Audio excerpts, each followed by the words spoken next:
You know, Mother always said it, and I never believed her.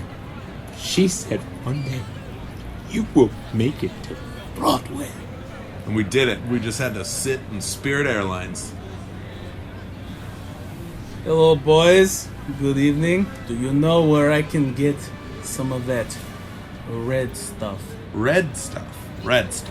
Red Box. Red Box! Movies. Right there on 4th. Yeah, if you just go that way a little bit and then take a corner, and there's a guy, at least he was peeing when I was last there, step around that guy, and there's a Red Box where there's two people were doing it. Long story short, great shawarma.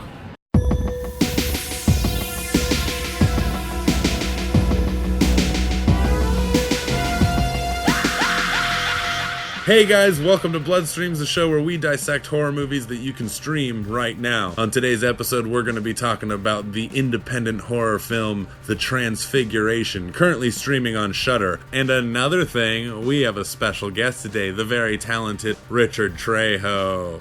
Alright, let's do it! Have you been hurting any animals? Maybe thinking, but I don't do it. Not anymore. When troubled teen Milo, who has a fascination with vampire lore, meets the equally alienated Sophie, the two form a bond that begins to blur Milo's fantasy into reality. So what are vampires like? I think it starts with drinking blood. Like you have a need to. Eventually that's not good enough. So you switch to animals and people.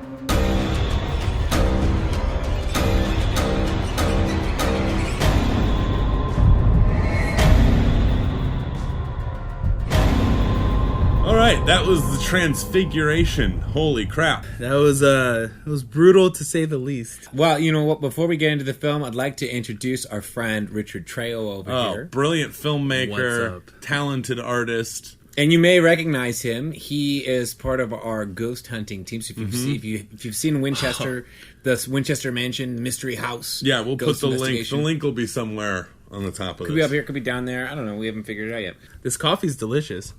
Yeah. It's a special Yeah. Colombian blend.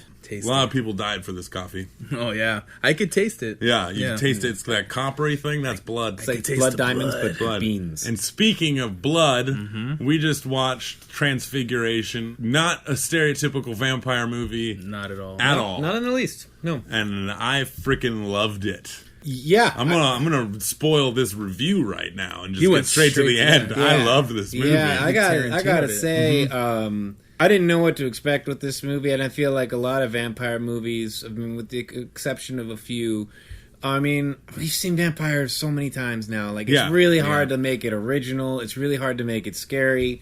And this movie really, really excelled. The tension, I think, is like that. I've been seeing a lot more movies that are kind of like pushing like the tension and really trying to milk everything they Yeah. can, like milk your adrenaline. And like I felt like this movie was like that. It was just very like it milked the tension all the way through up until the end. You say vampire movie, you automatically think, you know, all these Yeah. different flicks, Lost Boys, Dracula, all these Well, things. what's great is the main character who's obsessed with vampires. You see those names in Yeah, this movie. yeah, like- it was really a nice little touch, all on like VHS tapes, which you don't get to see too much of anymore. Yeah. We just reviewed a film called Dry Blood, which is definitely what I consider kind of a slow burn. Yeah. Way less about the jump scares, and this was another one. yeah, Yeah, totally. I think in the last episode I said I don't think you can get more independent than Dry Blood, and then we watched a movie Yeah. that is more independent than Dry Blood. So let's talk about the people who made this movie. Okay, well, we'll segue into that. Yeah, because like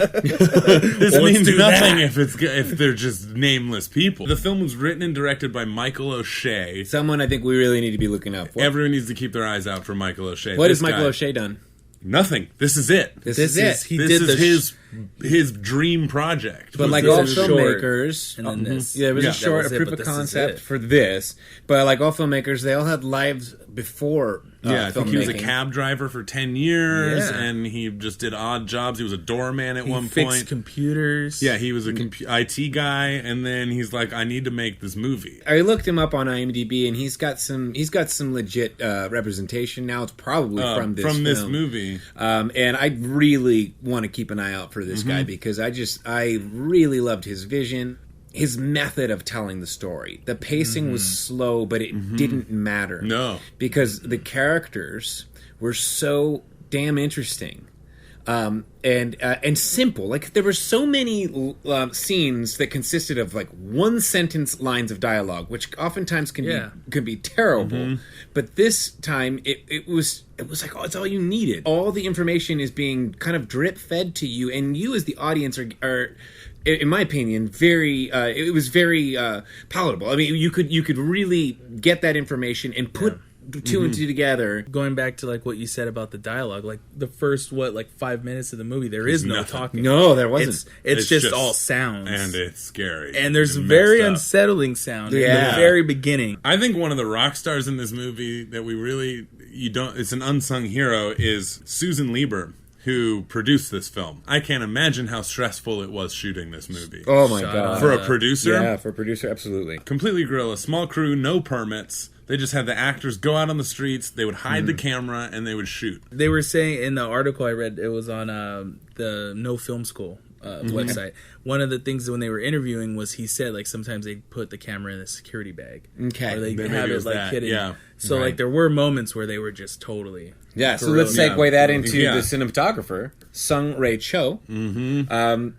Sung Rae Cho, you did a freaking Holy awesome job, crap. because not only was it like totally guerrilla, but the composition of beautiful. every shot was Beautiful. unbelievable, and they weren't using lights; it was just all practical lights. Yeah, I mean, I'm sure they had lighting setups on the interior scenes, Yeah, but there's a totally. lot of stuff that just takes place in the city and and the docks and stuff Run like and that. gun And stuff. it's run and gun, but it looks amazing. You know, another thing that really was awesome was the music and for most of it, the lack thereof. By the way, the music was composed by Margaret Chardiet. I'm pretty sure that's exactly how you say it. Char diet. Chardiet.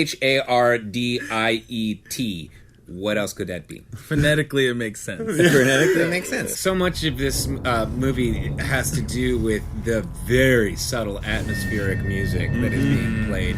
A lot of it, which is my favorite, retro synthesizers. Oh yeah. You can just tell, like, she's just like hitting a note and just riding that LFO knob. Oh you know, man, just, taking it to the peak. Yeah. Just like pushing that. Dude. Yeah, Like, it was really, really cool. But the most fantastic thing about this movie, though, hands down, the cast. The cast is so good. Yeah, there's not one recognizable face. Well, maybe.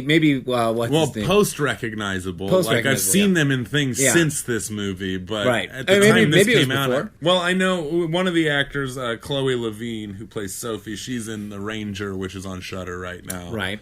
So check Avril that out. Lavigne's cousin. We're probably going to do. Yep. Yeah, it's Avril Lavigne's cousin. She's obviously. never going to get out of that Obviously. shadow. No, I'll yeah. tell you, it's complicated. He was a later boy. God, that's a good song. I'm so glad I'm friends with you guys. Anyway, the true star of the film is Eric Ruffin.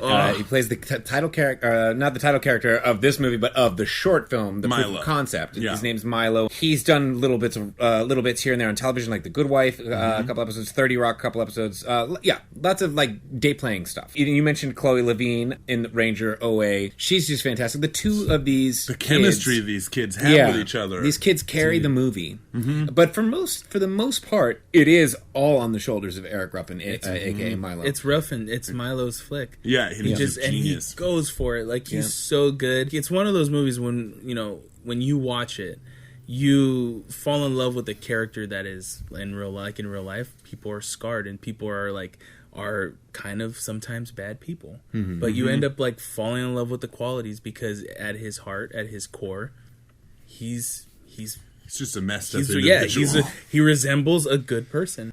We've got Aaron Clifton Moten as Lewis, the older brother. Who also- Milo's older brother. Who Easiest gig in acting history, this guy, except for his delivery that was incredibly original. Also, and brilliant. killer name. Yeah. Yeah, Aaron Clifton Moten. God damn, is he good in He's this so movie? good. These actors, these young actors, are just they bring natural to a new level. Yeah. like Yeah. it's just so natural that sometimes I'm going like, wait, like I can't wait. Like I'm watching the movie. I'm not going to go on IMDb while I'm watching it, but I'm thinking to myself like, are these kids actors? I mean, do they know a camera's in the room? Yeah, Like, this was one of those movies where I feel, and very few movies can do this, where it feels like every single piece just fit perfectly with each other. I want to mention Carter Redwood he plays this kind of gang leader. Yeah, it's not a huge part. Not a huge part. It's a small part, but man, guy is just so damn charismatic. Yeah, he steals it. He's so every good. every scene he's in, he steals it.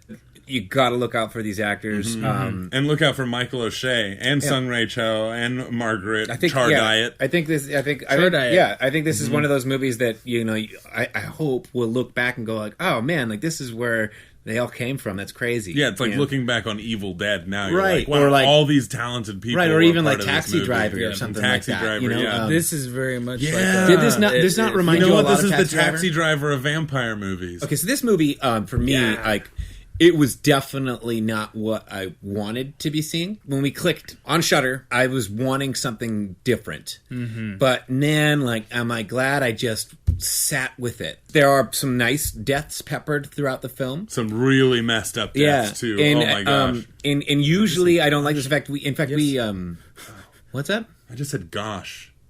I think I'm sick. He's disappointed. One of the things I don't really like in horror movies is meaningless deaths. Characters that just show up just so they can die. But for some, and there are those in this movie. Yeah.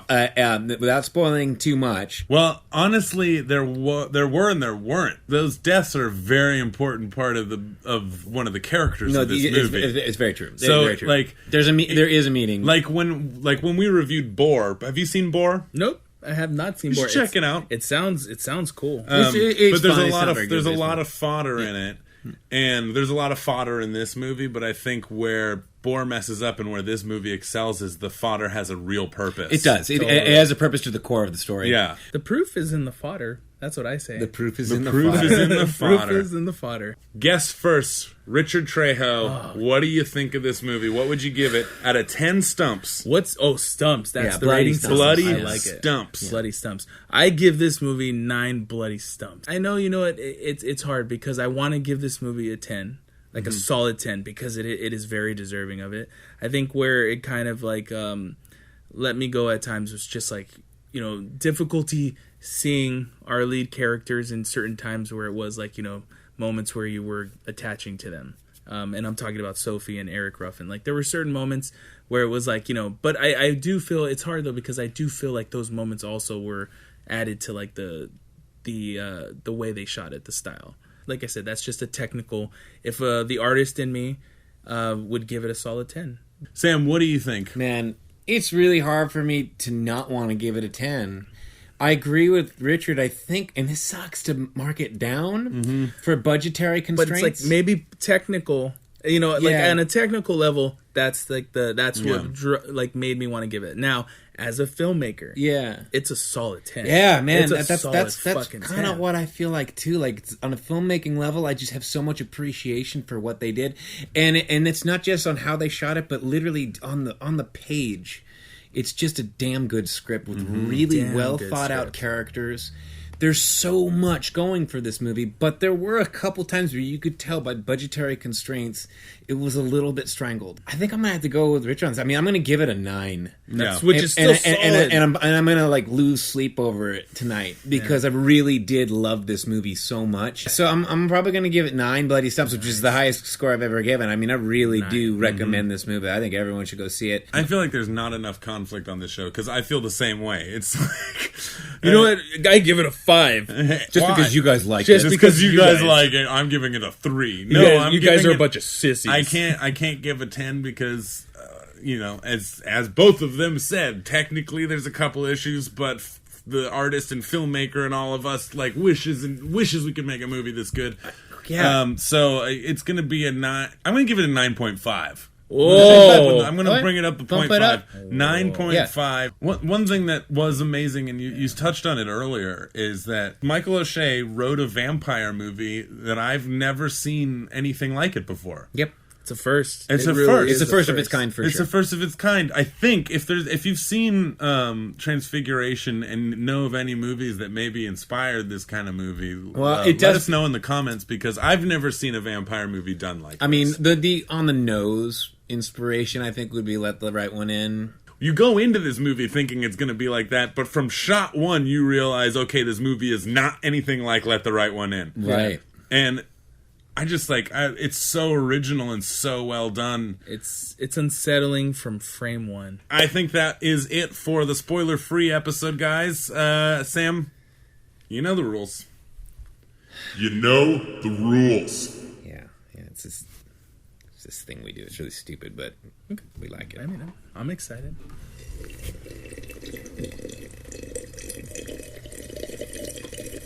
All right, so that's our show, The Transfiguration, a vampire tale told in the most realistic way possible, I think. If you haven't seen it, go see it. It's on Shudder right now. If you don't have Shudder, get Shudder. Find a friend that's got Shudder. It's honestly the best way to find horror movies, and it's just so easy. Check out the movie. Don't forget to like, share, subscribe, and murder the notification bell, and we will see you on Friday, or whenever you see it. Thanks for watching.